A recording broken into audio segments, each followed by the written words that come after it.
Hello everyone, this is Miss Cameron here. I'm just going to show you how to do the homework tonight if you need. All right, so it says fraction equivalence and comparison, section A, checkpoint. Number 1 says label the point on each number line with a fraction it represents. So first of all, I want the kids to understand that the one whole is here, okay?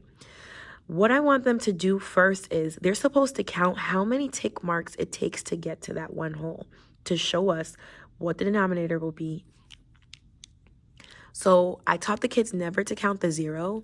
I taught them it's kind of more like a jump, like that.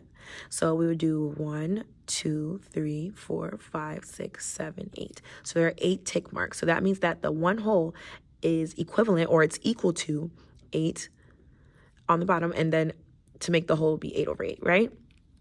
We're trying to figure out what this point is. There are different ways. If the kids immediately see that it's 7/8, go for it. If they don't, what they can do is they can write it out. We know that this whole is 8/8. So that means that my first one is going to be 1/8, then 2/8, 3/8, and it keeps on going until we get to the 8.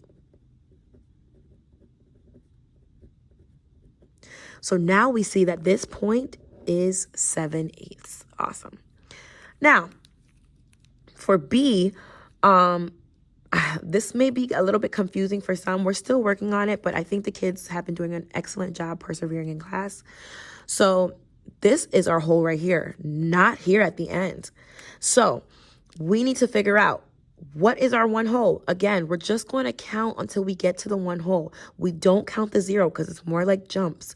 So we have 1, 2, 3, 4, 5. So that means the whole is 5/5. Ooh, I hope that, actually, let me just write it down here so nobody gets confused. So that whole here is 5/5. So we can go ahead from the beginning now. So this is 1/5, 2/5, 3/5, and 4/5. That means that this point here, we know is going to be greater than one whole because our whole is 5/5. So what we're going to do is, I don't want the kids to start over again and do 1/5, 2. No, I want the kids to understand that after the 5/5, we're going to keep on going. We're going to keep the denominator the same, right? But the numerator changes. So this is going to be 6/5, then 7/5, then 8/5. Yay, we found our point. 9/5.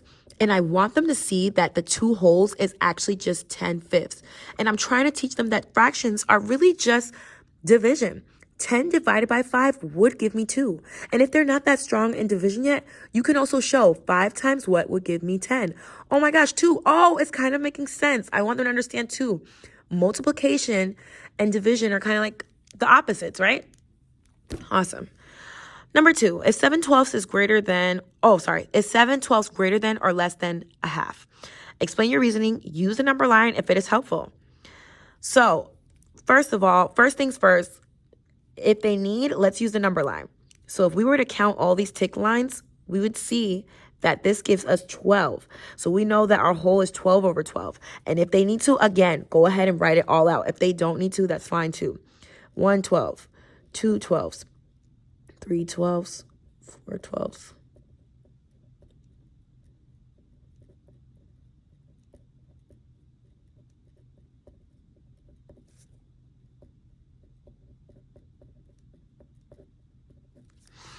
And I just want them to see. So the question was asking, is 7/12 greater than or less than a half?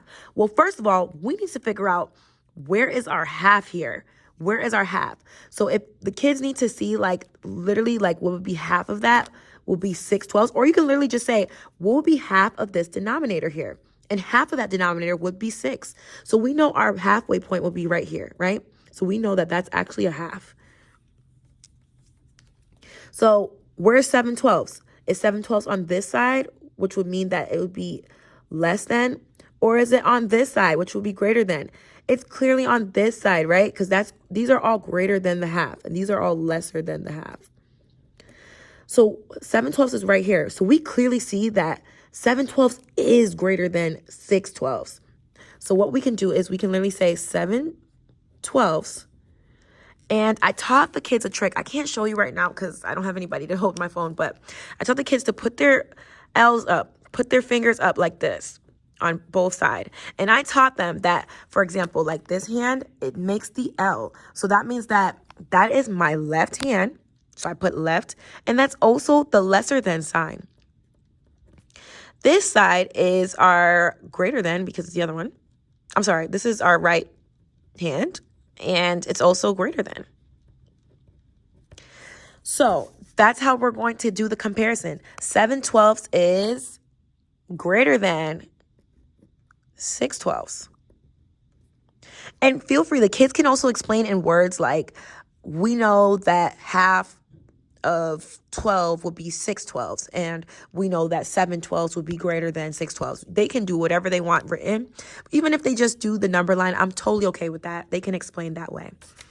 All right, moving on to number 3. Explain why 4/12 is equivalent to 1/3. Use the number line if it is helpful. Notice here, they only gave us 3 tick marks, right? We don't count the 0. So that means that the one whole over here would be 3/3. And if they need to, they can go ahead and write 1/3, 2/3. So they're trying to figure out, explain why 4/12 would be equivalent to 1/3. How in the world are we supposed to get 4/12s here? It's not in 12s, it's in thirds. Well, we can always use our handy dandy factors. I taught the kids to always make a T-chart first and then put the number at the top. The number that always works, which I taught them, is always 1 and itself. And then the next number would be, would 2 work? 2 will work because 12 is an even number. So 2 times 6 would give us 12. The next number would be 3.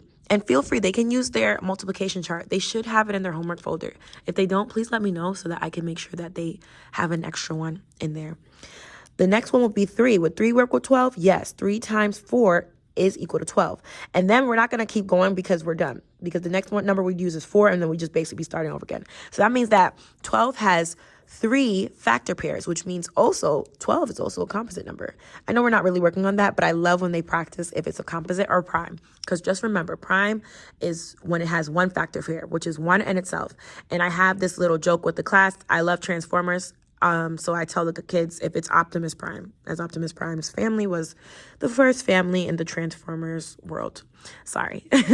So anyways, all right. So I know 3 times 4 is going to give me 12. And right now we're in thirds. So that means I need 4 tick marks each in each section, right? So here's we go. So we're going to do 1, 2, 3. And then this is the 4th one. Nice. 1, 2, 3, and that's the 4th one. I'm sorry, it's not perfect. I don't have my rulers and whatnot, but I just want them to understand the concept. And then again, I do 1, 2, 3, and then that hits the 4. Now, my one whole is now turned into 12/12s. I'm sorry, I should have used a different pen color, but that's okay. Actually, let me just get that real quick.